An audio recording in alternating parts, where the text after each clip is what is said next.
Khamenei is dead. That sentence, 4 words, is the most consequential sentence in Middle Eastern geopolitics in a generation, possibly in several generations. The supreme leader of the Islamic Republic of Iran, the man who has held the most powerful position in Iranian politics for 35 years, the man who has guided Iran's nuclear program, its proxy network, its confrontation with America and Israel. He is gone, and the Islamic Republic has no clear plan for what happens next. Every major government on earth has been wargaming this moment for years. The CIA has done it. Mossad has done it. The British Foreign Office has done it.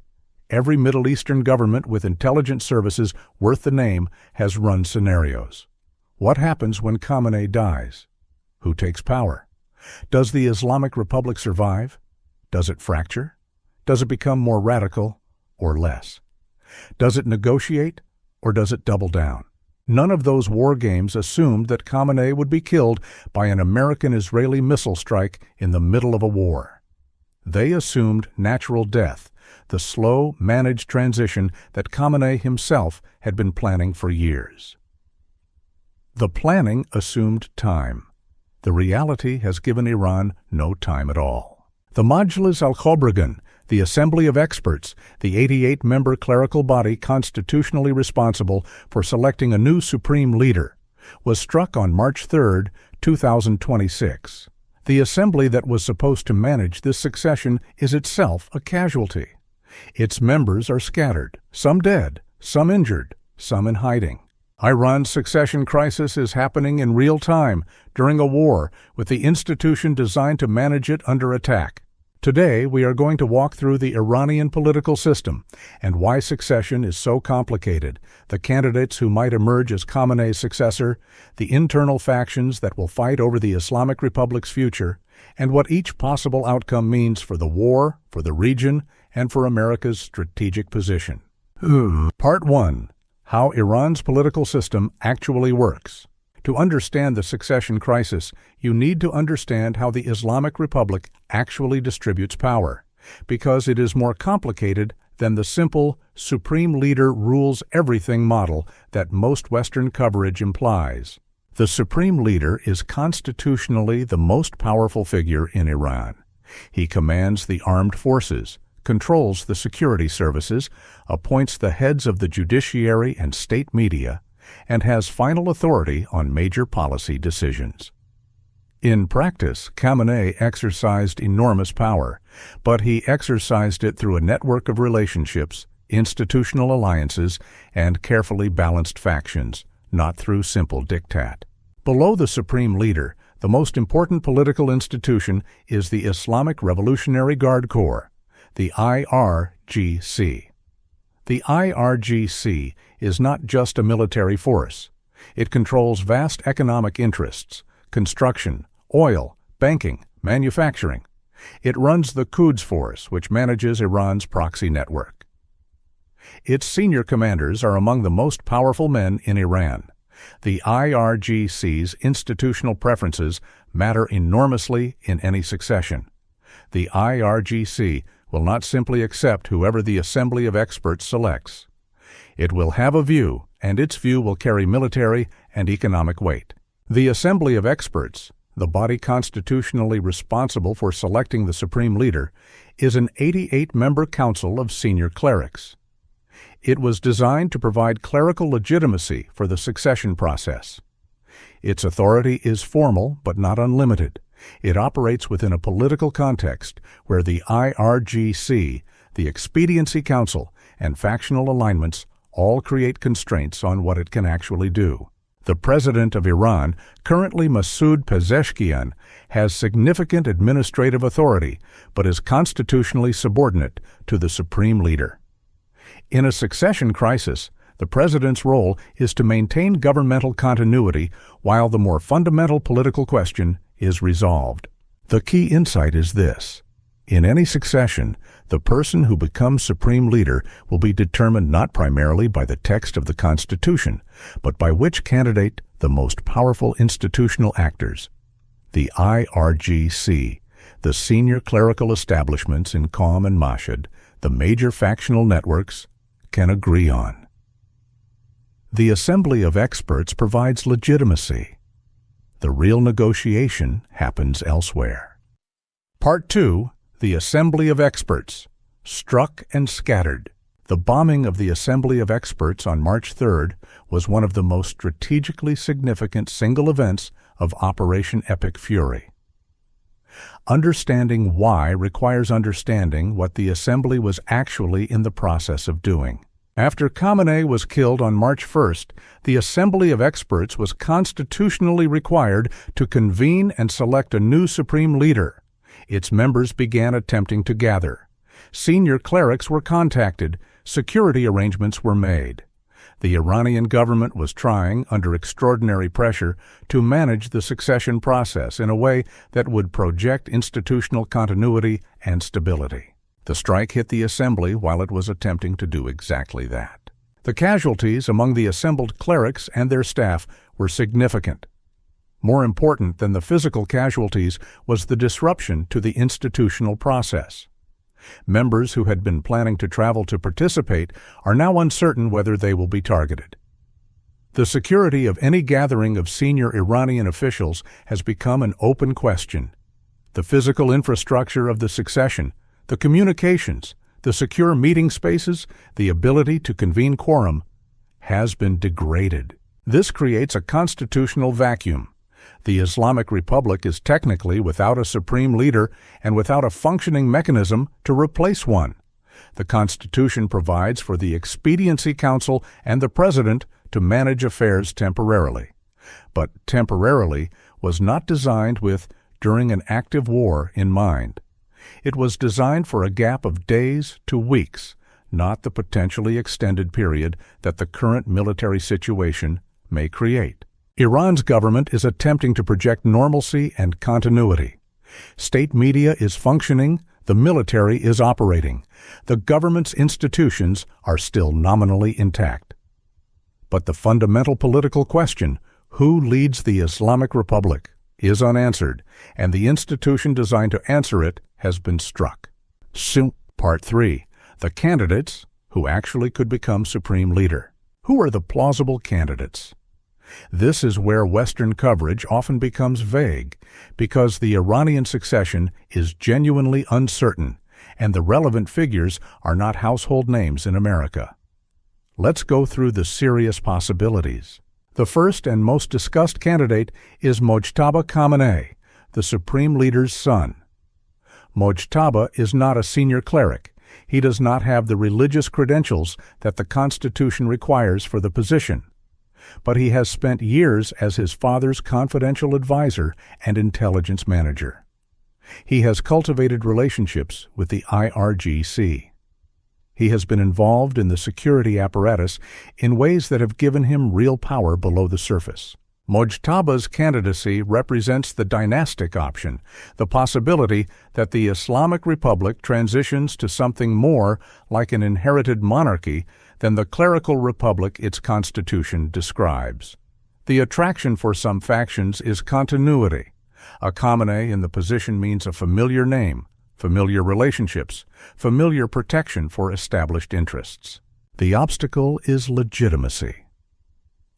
The Islamic Republic's entire ideological foundation rests on the concept of velayat-e-faqih, the guardianship of the Islamic jurist. The supreme leader must have genuine clerical authority, genuine Islamic legal credentials. Mojtaba's clerical credentials are limited. Accepting him as supreme leader would require a significant departure from the constitutional framework. Some clerics in Qom would resist it. The question is whether the IRGC, which would benefit from a compliant supreme leader with family continuity, can override that clerical resistance. The second category of candidates is the established senior clergy in Qom. Figures like Ayatollah Ahmadinejad, who chairs the Guardian Council, or various Grand Ayatollahs whose religious credentials are unimpeachable, but whose relationship with the IRGC and the security apparatus is more complex. A senior cleric as supreme leader would satisfy constitutional formalism, but would raise the question of whether that cleric has the political and security relationships necessary to actually govern in a wartime environment. The Islamic Republic was not designed to be governed by a figure who has spent his career in religious scholarship rather than in the rough politics of Iranian factional competition. The third possibility, the one that some analysts consider most likely in the short term, is collective leadership. The formal constitutional mechanism of temporary leadership by the Expediency Council and President could be extended de facto into something more permanent. Iran would be governed by a committee rather than an individual, with the IRGC as the ultimate backstop of power. Collective leadership has historical precedent in revolutionary states. The Soviet Politburo operated on something like this model at various points, but it is inherently unstable. Committees do not make decisions in wartime with the speed and authority that individual leaders can. And the factions competing for power within any collective leadership arrangement will eventually produce a struggle for dominance. The fourth possibility, darker, more extreme, and not to be dismissed, is that the IRGC hardliners use the succession crisis to push the Islamic Republic in a more openly military direction. Not a supreme leader from the clergy, but an arrangement where the IRGC's senior command effectively holds power with a clerical figurehead providing formal legitimacy. This outcome would be the most alarming from an American and Israeli perspective, because it would put Iran's nuclear program, its proxy network, and its military under the direct control of the most ideologically committed hardliners in the system. Part 4. The factions and what they want. Any succession analysis must grapple with Iranian factions because the outcome depends on which coalition can assemble enough power to impose its choice. The IRGC hardliners want a supreme leader they can work with, preferably one who will give them operational autonomy and not move toward any kind of accommodation with the West. They have deep suspicions of any cleric who might be tempted to negotiate. They benefit from the continued confrontation. The IRGC's economic empire, its control of sectors worth hundreds of billions of dollars, depends on the sanctions environment and the confrontational posture that justifies its political role. The traditional clerical establishment in Qom has a more complex relationship with the Islamic Republic's current direction. Some senior clerics have been uncomfortable with the degree to which the IRGC has come to dominate Iranian politics.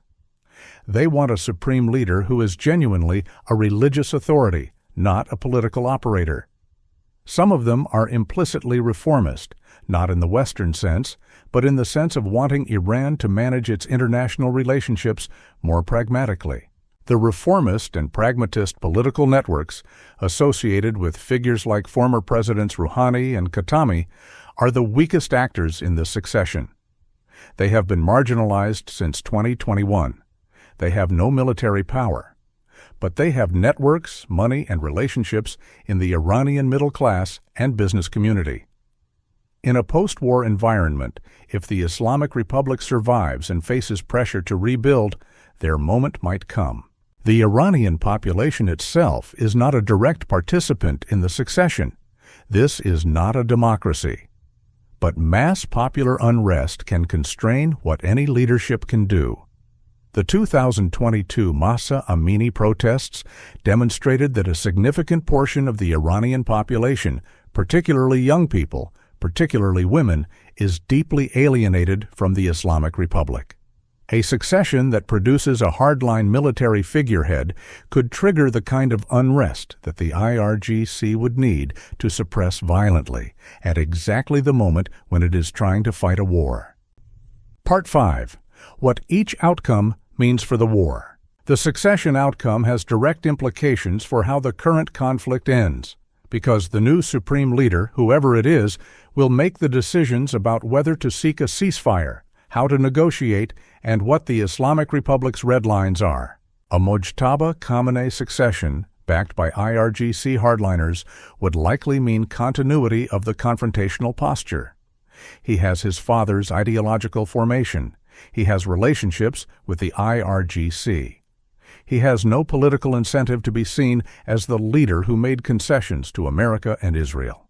A ceasefire under his leadership would require significant face-saving, American concessions on sanctions, on Iran's regional role, on the nuclear program, that the current American administration is unlikely to provide.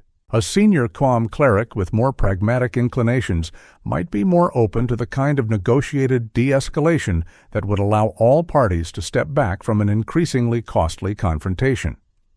But such a cleric would face immediate pressure from IRGC hardliners who would see any accommodation as weakness and a threat to their institutional interests.